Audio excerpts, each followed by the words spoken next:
It's a call to arms, to defend the empire.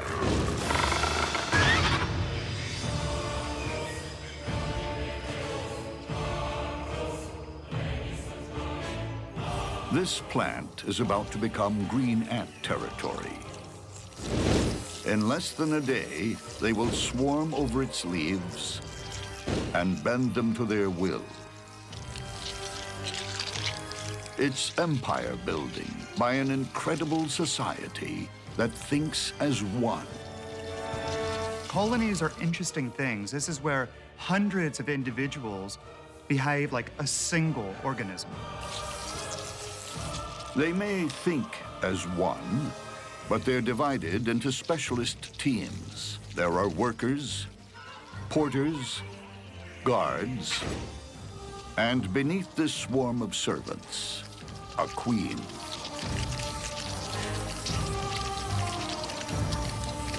In an ant colony, the queen is by far the most valuable thing. She sits there day in, day out, pumping out hundreds of eggs. Construction on the Queen's castle is underway. It's an ambitious undertaking, but every green ant is a born engineer with equipment to match. Up front, its mandibles are like a hydraulic press, lined with razor teeth. On a human scale, they could lift a 7-ton truck. In the ants' world, they can slice off a limb or hold up a roof. Imagine us being able to lift something hundreds of times our body weight using just our mouth. With their jaws and legs, ants become heavy machinery, pulling massive leaves into a cocoon. For adhesive, they use silk spun from larvae, carried around like living bags of glue. But this Army Corps of Engineers isn't just building a new kingdom, they're defending it. For other bugs, it's become a no-go zone. Any breach is met with overwhelming force. The strength of green ants is in numbers. While some of them will pin the prey down, others will come by and bite it over and over and over again until it's defeated. Like a crack commando unit, a squad immobilizes the beetle, while others start slicing it up. Green ants can capture and butcher a beast in just minutes. But some creatures can be too hot to handle. Like this killer, descended from the first bugs to crawl on land 300 million years ago. The tree scorpion. It's a wily opponent, built for a quick kill. It has size and sting on its side. It captures prey by stinging it with this venom, grabbing it with the pinchers, and then tearing it apart and eating it. The tree scorpion stalks the lower rainforest canopy. There's nowhere it's scared to go. It fears no one. Scorpions are hunters. Scorpions will basically take whatever they're able to successfully capture. Insects, other scorpions, they'll attack a wide range of different animals. Insects, spiders, but also one of the things that's most notable about scorpions is that scorpions are major predators on other scorpions. In fact, scorpions may be the most important predator on other scorpions.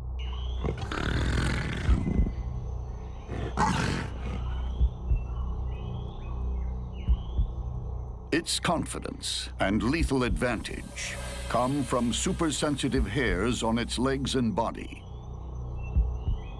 The slightest movement registers, even the flap of a fly's wing. And leading it straight to the kill zone are sensors beneath its body called pectines. These pectines, think of them as combs, are extremely sensitive to substrate vibration. So as they're walking along, these combs are responding to vibrations from the ground. As they walk, these touch the ground.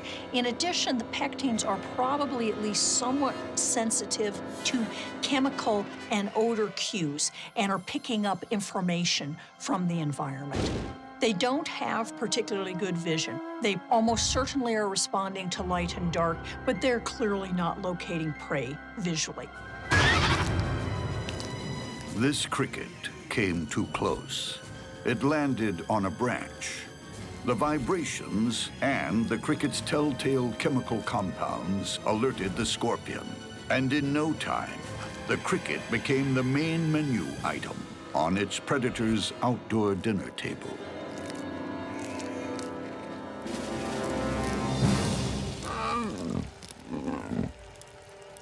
The tree scorpion has bizarre table manners. Its mouth has claws.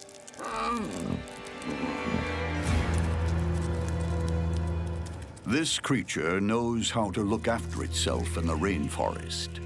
But how will it fare in a border dispute? Nearby, the ant empire is expanding overnight. The tree scorpion's territory is under threat. And any dispute will quickly turn into all-out war.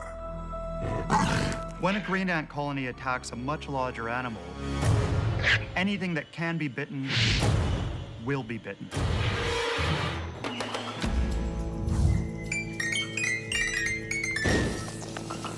When green ants invade your territory, they don't negotiate. They simply arrive in their thousands and start building an empire.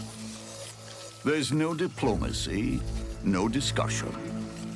They owe allegiance only to their queen. Green ants are extremely territorial. They will protect their queen at all costs. The tree scorpion shows no such respect for the queen, nor her faithful subjects. It's been spotted by a lone scout. It's David versus Goliath. But no one's told the green ant.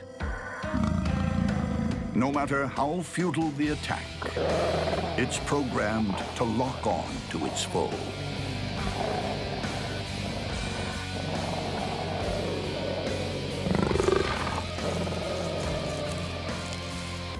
The scout is easily dispatched, but it has sent out a chemical distress signal. It's like sounding an air raid siren inside the colony. The defensive strategy of the green ants is built all around teamwork, sending out chemical messages that'll bring in lots of ants. You'll have hundreds of them pouring into that one area. The colony mobilizes for war. Soldiers head out to meet the invader.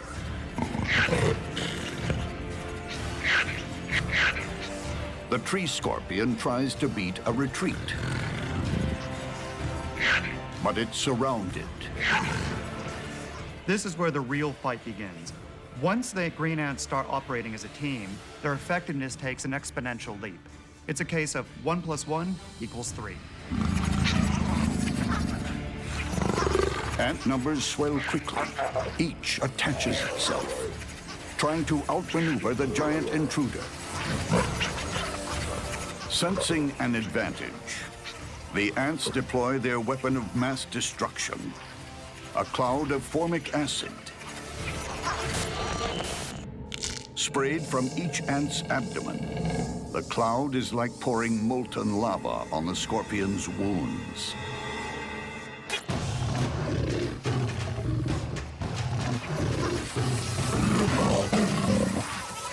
It lashes out, and its victims are piling up.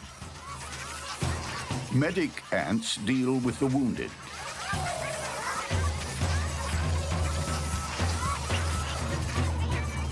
But more soldiers swarm in to replace the dead and dying.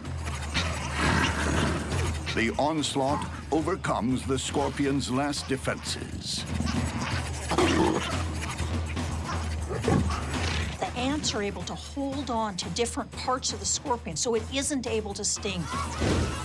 There's a limit to how many it's able to grab with its pinchers. The scorpion is pinned, helpless. The ants then set about dismembering their victim, chewing through its joints. They start carrying away the ultimate trophy of war, the scorpion's stinger.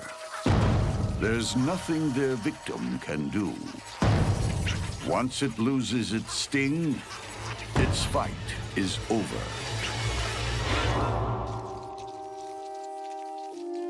Many ants have made the ultimate sacrifice. That's how the colony works.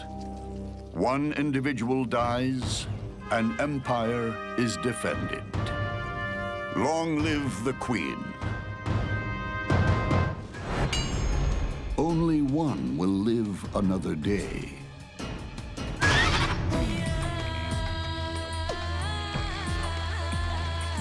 In the ant world, life is all about the colony. Ants work as a team, all for one and one for all.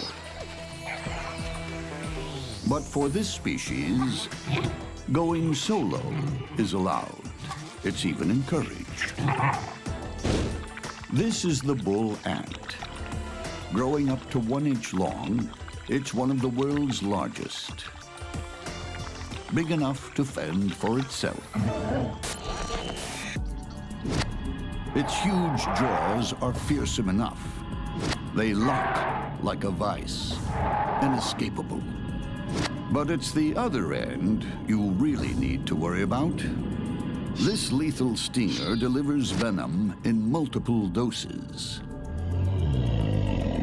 The bull ant sting is one of the most painful things in the world. And unlike a bee, they can sting over and over and over again. Although it's a tough guy, this worker is tempting fate today, out on its own, a long way from home. It's on a mission to bring home food for the colony's larvae. Everyone's depending on it. Bull ants are free-roaming wanderers who hunt alone, and they don't actually eat what they catch. Instead, they take it back to the nest for the larvae, who have an absolutely insatiable appetite. To the bull ant, the world is a chaotic landscape of sights and smells. So it needs hyperactive antennae and bulging eyes. But the bull ant has something else.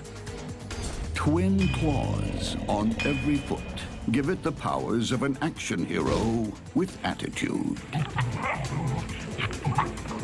The bull ant is the pit bull of the insect world. He's aggressive, fearless, and will take on any opponent, even those much larger than himself. And bull ants will take their captives, dead or alive. Their sensors are always on high alert. A bull ant has an incredible capacity for detecting scent and smell. It can tell it not just who's around, but what it's doing. This spider is a casualty of another skirmish. But the bull ant makes sure, with a kill shot from its lethal stinger. It's not fussy. This spider is food. Bull ants are amazing predators. They're voracious and incredibly efficient. They devour all in their path. The tasty meal of spider is dragged back to the colony. And if obstacles are insurmountable, those trapped jaws are powerful enough to sever limbs and take spider drumsticks back, one at a time. To the uninitiated, the bull ant can be mistaken as vain. It looks like it's constantly grooming, but it's actually cleaning its sensors for battle. Ants need to groom in order to clean their sensors, such as their antennas. Much as when we're driving our car, we need to clean our windshield if we want to be able to see.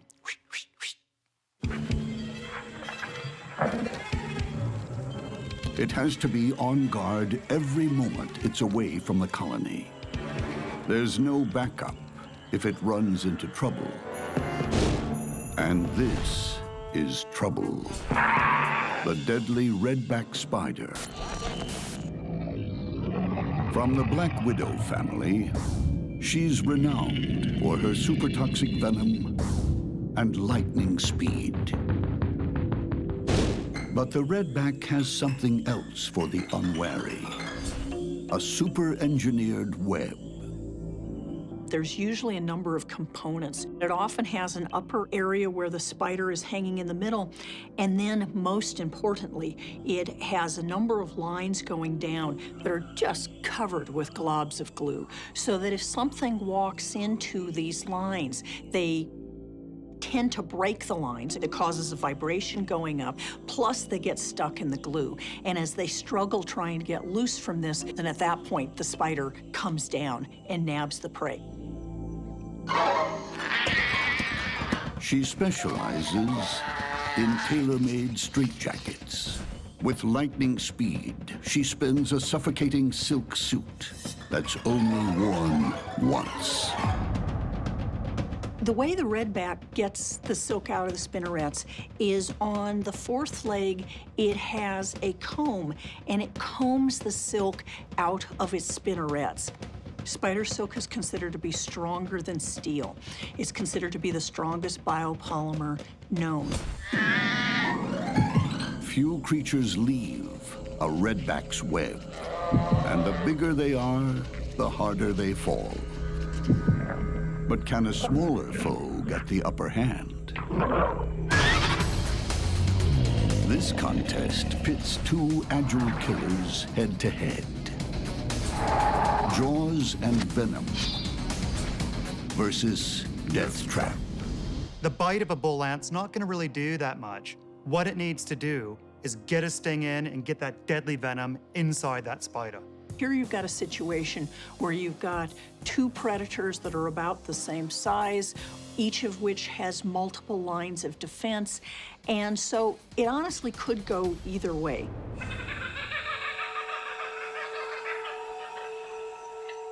This bull ant still hasn't found dinner for its colony. It forages deeper into a log, unaware of the deadly trap ahead.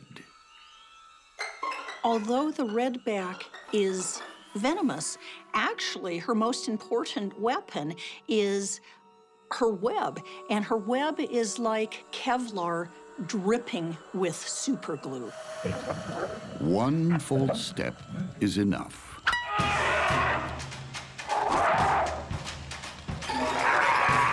The redback races to weave a deadly suit. But she has to be quick. If those jaws get her, or that stinger, the tables will turn. All the bull ant needs is one single sting, and the redback spider is dead. The bull ant's jaws are trapped. A sting shot is its only hope. But its captor is weaving at lightning speed. Every second makes it harder and harder to move. But as it's hoisted up, the ant breaks free and tries to bite. The bull ant has these incredible powerful mandibles that can give a really nasty bite. It's like you have a vise that's combined with a saw. The spider needs a better suit. Fast.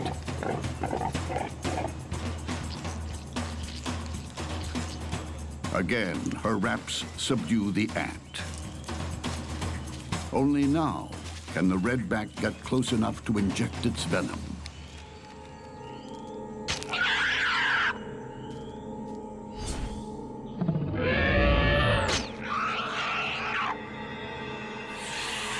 The deadly brew flows through two tiny fangs. The venom is going to attack the nerves of the bull ant, killing it almost immediately. All the spider needs to do is wait as her victim dies in a silk shroud.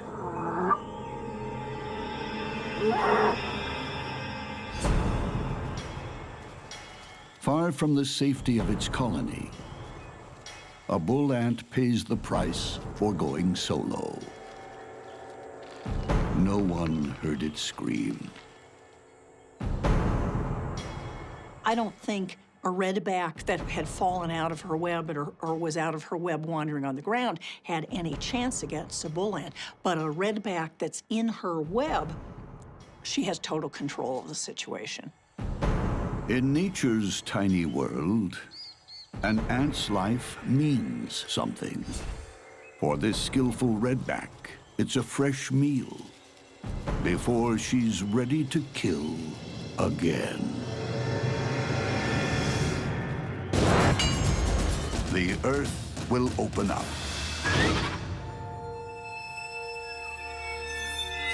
For some creatures, a sandy environment is a problem to be avoided. But for one strange bug, it's the perfect place to set a trap. They're relatively small animals with huge sickle-shaped jaws, and they're really, really good predators. The antlion loves the sand. Better still, it loves moving sand. It's king of terraforming. Just a quarter-inch long, it can transform landscapes overnight.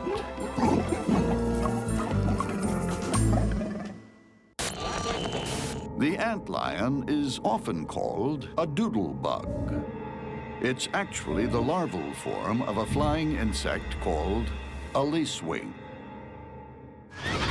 But before it heads for the skies, it's stuck on the ground with a lot of earth-moving to do. Burrowing in backwards, the antlion creates a pit by flicking up sand from a central hole. What they're doing is they're gradually digging a cone-shaped pit. Not without reason have they been referred to as devils in the dust. They walk in circles backwards. As they walk in this circle, they're throwing dirt out of the pit that they're digging with their heads. So they're walking backwards, the dirt gets onto their back, and then they flip it out over the back of their head. The walls grow taller until they become a one-way slide of death. Approaching prey might be lucky enough to spot the deadly hole ahead. What they won't see is the antlion, hidden underneath a thin layer of sand below. The antlion burrows itself at the very bottom of this pit with only its jaws out.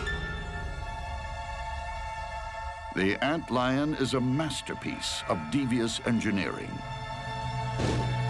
Victims simply stumble in and never leave.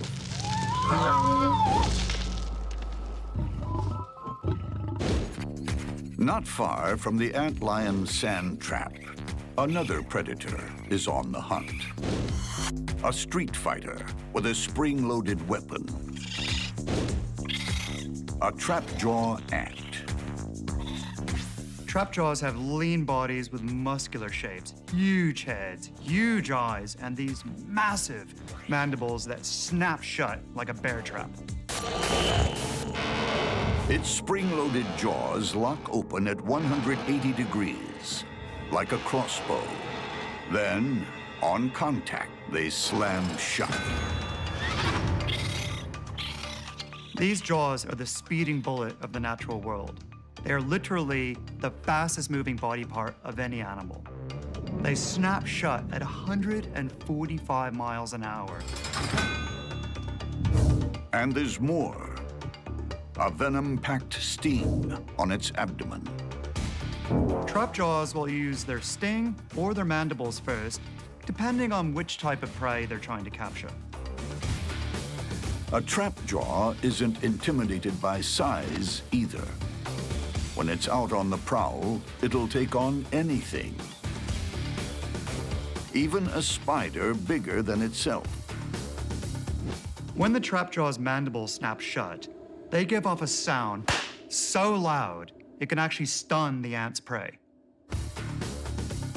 And those jaws aren't just for slicing prey into bite-sized pieces. They lock on when a victim has to be dragged back to the colony. They're like a spring-loaded vice. Super strong and super fast.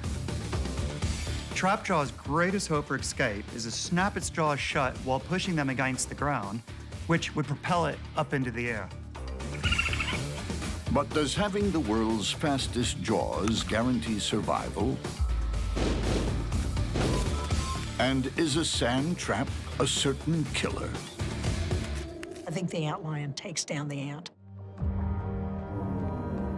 This bizarre pattern of pits in the sand is the work of the humble antlion. But there's nothing haphazard here. Each hole is perfectly designed to bury passing prey alive. Today, some trapjaw ants are on the hunt. They can slam shut their jaws faster than any other creature on Earth, but they still need to watch where they walk. There are death traps everywhere. Antlion pits, part sinkhole, and part quicksand. They bury bugs alive. As the ant walks in to the edge of the pit, it's just so steep that they can't maintain their balance at the edge. When the ant tries to escape, the antlion showers sand from below. The antlion flips soil up and helps cause a small avalanche that helps carry the ant into the center of the pit. The ant runs for its life.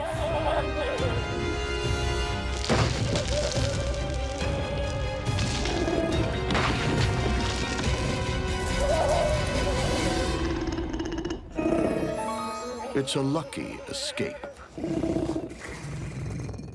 But the antlion won't have to wait long for another victim. It launches its attack. The trapjaw can't even see its foe. Under the sand, the antlion has locked on, pulling its victim down. Those huge trap jaws are useless.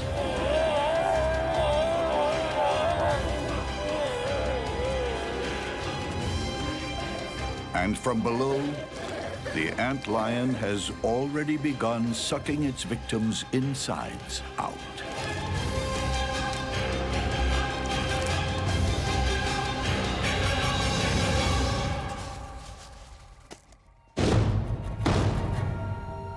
The trapjaw disappears without trace.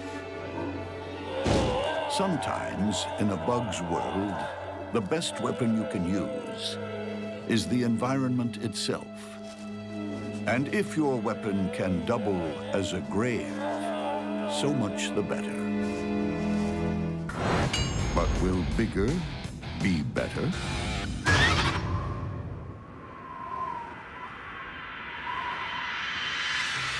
This ancient rainforest is home to one of the bug world's most durable survivors, the marbled scorpion. Its weapons might be primitive, but they've been tested by time. Scorpions have chased down their prey for more than 300 million years. They're really evolutionary survivors in that they are effective predators that know how to get the job done. The scorpion's tools of the trade are an ostentatious display of murderous intent. Anything but concealed weapons. Scorpions have two main weapons. They have their pinchers, where they're able to grab prey, hold it, and tear it apart. In addition, they have the tail with a venomous stinger at the end. So they're able to grab prey, crush it, and sting. Scorpion venom can kill in an instant. But its eyesight is weak. Instead, the scorpion locates its prey with sensory organs that work like high-tech antennae. They've got something that are known as pectines behind their fourth pair of legs on their belly. They act like radar, so they're very sensitive to chemical information, to vibratory information on the ground below them. The marbled scorpion is also very wily.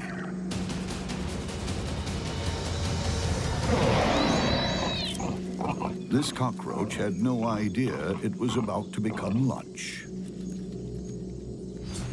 Grabbed and stung, it's carried away to be ripped apart and devoured. Like spiders, scorpions prefer their food runny. Draining the liquefied flesh of this cockroach is like sipping a meat martini. When a marbled scorpion goes hunting in the rainforest, most small creatures give it a wide berth. But not all are so easily intimidated. Much smaller in stature and just as determined is the trap-jaw ant. And like the scorpion, it comes armed with two fearsome weapons. One at the front, one at the back. The trapjaw's sting is very potent, and because they can use it over and over again, they can come in for a first strike, back off, and then just wait for the venom to start to take effect, and then come in for another series of stings to finish the prey off. But the front end is also loaded with a hard-hitting weapon. The trapjaw mandibles open a full 180 degrees, much like a crossbow, and then it's set, all that force waiting. The minute something touches one of the delicate sensory hairs on the inside, snap shut with incredible force.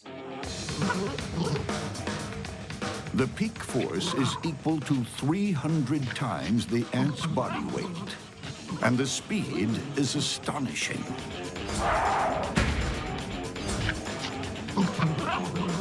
2,300 times faster than the blink of a human eye. The force is so strong, it can actually pop the prey open, sort of like a melon being crushed to expose the soft inside. What a way to go. But those jaws don't come alone. They arrive en masse.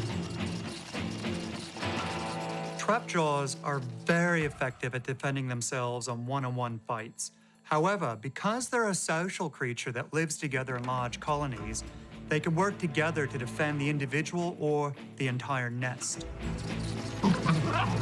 Trapjaw ants aren't afraid of a battle. Neither is the marbled scorpion. And it won't be long before their combat skills are put to the test. As darkness creeps over the rainforest, the marbled scorpion goes looking for food.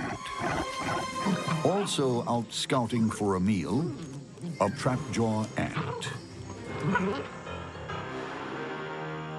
Both the trapjaw ant and the marbled scorpion have a sting at the rear and some serious scissors up front. When the trapjaw mandibles snap shut, that popping noise we hear is actually a shock wave that's so strong, it's like an air gun going off, and it can actually stun the prey. But getting close enough to a scorpion for that is dangerous. Its long arms knock aggressors down like bowling pins. And there are those pincers to confront. Long and strong, they're a deadly weapon, especially when the scorpion's foes are small. Although the marbled scorpions don't have particularly large palps, they are really suited for grabbing ants. They're able to grab little things quite effectively and crush it. The ant forages, unaware of the scorpion camouflaged on a rock. Eventually, it sees it. And the ant has only one response: attack. The scorpion leads with its left, but can't score a hit. The ant counters with sharp jabs from its jaws, like a stun gun. Each blow sends shock waves through the scorpion's body.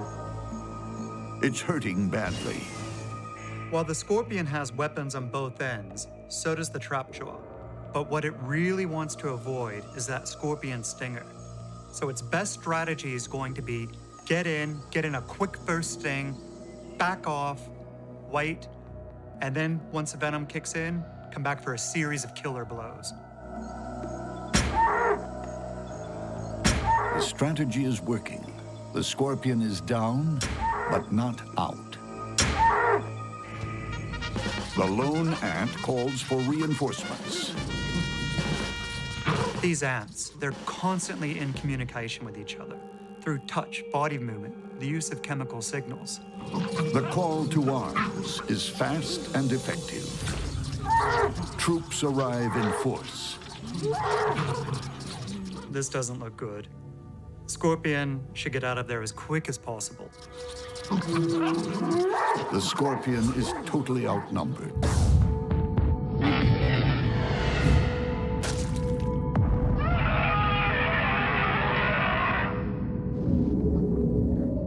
Stingers plunge into its body, all over its limbs. Multiple stings send deadly venom coursing throughout the hapless scorpion's body cavity.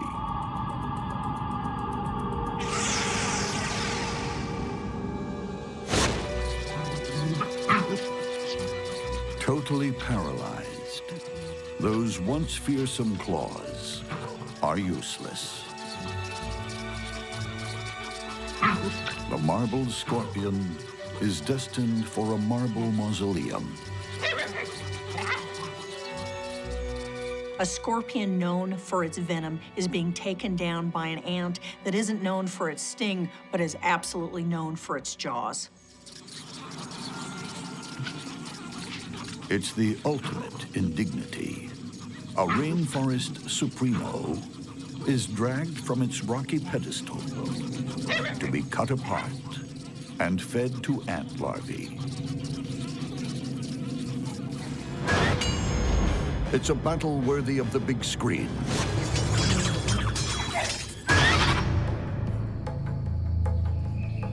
Above the ground, a high-rise militia goes through its maneuvers. Its headquarters is a leafy bunker, home not to generals, but to green ant larvae, who could one day become soldiers in an ever-expanding army. Green ant colonies are generally spread around a dozen trees that might contain up to 150 nests, with 100,000 to 500,000 ants total, all of which will risk life and limb to protect the colony. Every one of these workers comes equipped with weapons of war, serrated mandibles that cut and crush. As in all ant societies, male drones stay at home, leaving this army of sterile females to forage for food. But at the first sign of war, chemicals called pheromones are sent out. Foragers become green grunts, and more move into the kill zone. Even a huge and highly venomous scorpion is no match for a company of angry green ants. For green ants, defense is all about strength in numbers. They will just keep sending more and more troops out until whatever they're battling with is either gone or they kill it and carry it away for dinner. Green ants also deploy chemical weaponry. Formic acid that burns organic tissue sprays from their abdomens. If that weren't bad enough, they swarm over a victim, literally biting it to death. A grasshopper many times bigger than one ant is no match for a seething mass of foot soldiers. When the workers are called to arms, you're no longer dealing with a bunch of cute and fascinating little green ants. Rather, they become like this unstoppable organic plasma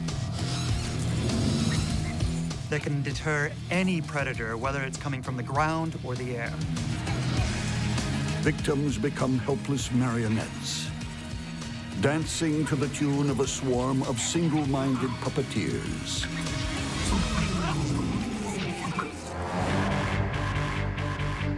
Below this treetop bunker, with its elite soldiers, another force has moved in. A colony of paper wasps.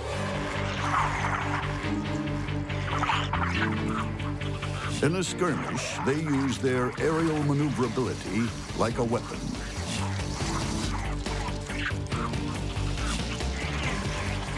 Paper wasps don't fly fast, but they hover with intent, like attack helicopters, waiting to strike and feed. Paper wasps are really important because they kill so many pest species of caterpillars. The adults are active for anywhere from 2 weeks to maybe 3 weeks. They spend all of their time going out and foraging to kill the caterpillars. Like the ants, most of the wasp foraging force are sterile females, with heavy artillery at the front and some big guns at the rear. Unlike bees that can only sting once, these wasps can sting repeatedly. But paper wasps don't rely just on firepower. They have tactical coordination down to a fine art. Wasps are actually really smart. They're capable of complex learning. They've got excellent vision. Like green ants, adult paper wasps hunt and kill only to feed their larvae. Their own survival depends on it. Wasps feed the larvae with captured caterpillars. In turn, the larvae produce nutrient-rich saliva that's fed back to the adults. Life goes on in the paper wasp nest and the green ant colony. It's live and let live. But nature is fickle. One unfortunate windstorm can smash one bug civilization up against another without warning. This is two insect civilizations at war. And no matter who wins, both sides are going to suffer massive losses. In the rainforest, it's the calm before the storm. But as the weather worsens, a tree branch, home to a green ant colony, is flung against a paper wasp nest. War is declared. Wasps mobilize their airborne troops. Gangs of green ants swarm over individual wasps. Green ants have a major tactical advantage here because they can team up very efficiently against an individual wasp, but the wasps can't work together against an individual ant. The ants lay pheromone trails and shake their bodies to communicate and coordinate their attack. Without the ants' superior teamwork, the wasps are at a disadvantage. But one-on-one, a larger wasp overpowers a single ant. Some are thrown to the ground, others killed instantly. But in ant battle tactics, strength lies in numbers. Individual wasps are pinned down, sprayed with formic acid, and bitten ferociously. Alone, they have no answer to a combined attack. The wasps are so much larger than the ants, and they're not cooperating the same way. They're all actively defending the area, but the ants are able to gang up and pull on different legs. So an individual wasp may have multiple ants attacking it.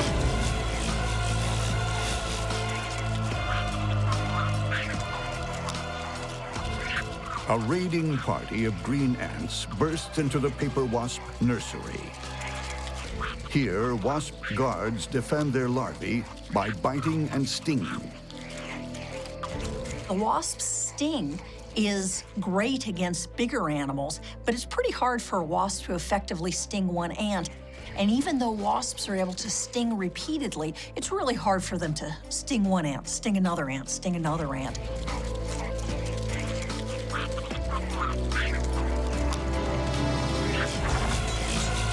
The green ants may have the upper hand, but now the wasps retaliate. Mounting a concerted airborne attack, they breach the ants' headquarters and begin carrying off the ant brood. More and more wasps overwhelm the ants' nest. It's a mass attack. Under the onslaught, green ants scurry to save their young. It's carnage.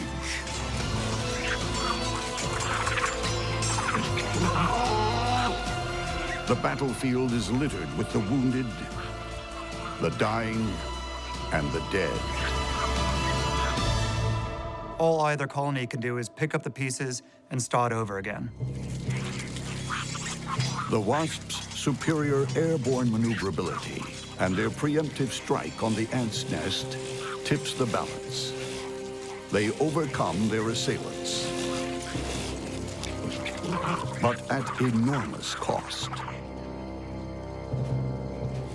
Defeated, the green ants sound the retreat. Their bunker is torn apart. They scramble to salvage the surviving larvae. In a bug war of this magnitude, the refugees have no choice but to escape with their young, to start a new life in another part of the forest.